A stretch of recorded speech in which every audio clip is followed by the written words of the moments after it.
After infidelity, it's very common for your partner to feel like a complete stranger to you.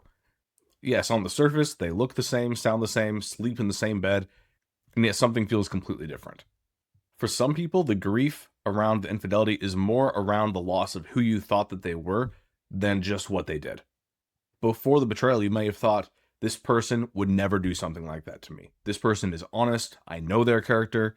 Even if our relationship has problems, I know that there are lines that they would never cross. And then the truth of what happens comes out, and it creates two conflicting versions of the same person in your mind. The partner who loved you, cared for you, raised children with you, built a life with you, and then the partner who could lie, conceal, compartmentalize, and repeatedly make choices that they knew were hurting you. And so your mind is asking the question of which one is real. And that question can make ordinary moments feel very eerie, kind of spooky.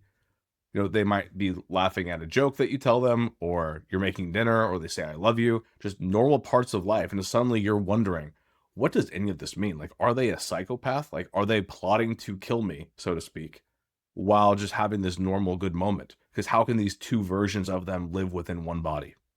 It can almost feel like discovering that there is a secret room in your house, like a secret compartment where you pull on one book in the bookshelf and it opens up this creepy basement area. It kind of reframes how you view and feel about your house as a whole. And there's going to be parts of that house that still feel very familiar and normal, but then suddenly there's this whole other element that's hard to make sense of. So what's going on? Your brain builds an internal model of the people closest to you. It's kind of like an internal sketch or drawing that it uses as shorthand to make sense of people. And this internal model or sketch of them helps you understand and just navigate who they are, what they're capable of, how they would respond to different scenarios, what their words mean to you, whether it's safe to relax around them. And infidelity isn't just something that adds one fact to that model. It's not just an extra line on the drawing. It completely breaks that model. It completely requires writing a new one from scratch. And so your mind is trying to figure out how to fit these two different narratives that it's built up together. This person genuinely loved me versus this person was also capable of betraying and deceiving and terrifying me. And people often try to resolve this conflict by choosing one extreme. Either everything was fake, or it was just one mistake and means nothing about who they are. And I'm going to say that if you're going to pick one, err on the side of thinking too worse of them. Like, it'd be better to conclude, okay, this was all fake, I'm going to get out of here. That's a lot better than sweeping it under the rug and saying it was just one mistake and means nothing about who they are. But if you're watching this video, if this is something you're even wrestling with, my guess is that you are genuinely in the middle, but your brain is still trying to operate in these two extremes at the same time, which can be really disorienting because one moment you do view it all as fake, and then one moment you do view it as just one mistake. You probably know deep down that the truth is somewhere in the middle. You need to create a composite painting out of those two, have a mental model that encapsulates both. You need to see it from a larger, higher perspective.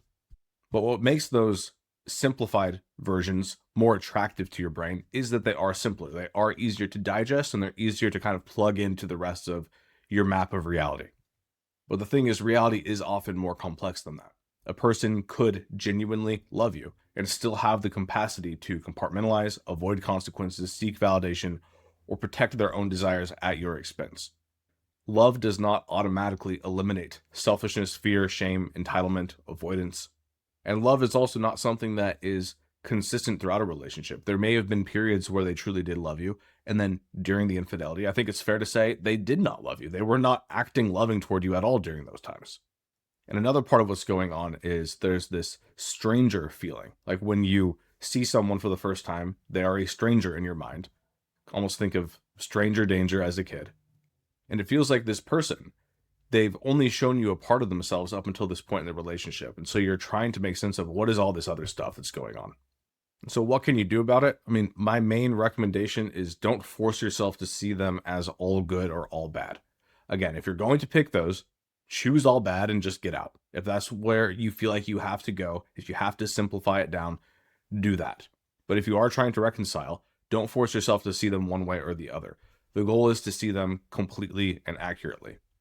And the most important thing you can do is to let their current behavior provide new information over time. The past is murky. The past is confusing. It's not going to be easy to paint a complete picture of who they've been throughout the relationship based on the information you have right now. You need more data. And the best data that you can look at most accurately right now is in the present. So trust won't be rebuilt by convincing yourself that the old version of them that you had in your head was correct. Trust is rebuilt by seeing whether they are willing to become someone whose behavior is understandable, consistent, and congruent now. So some questions worth considering.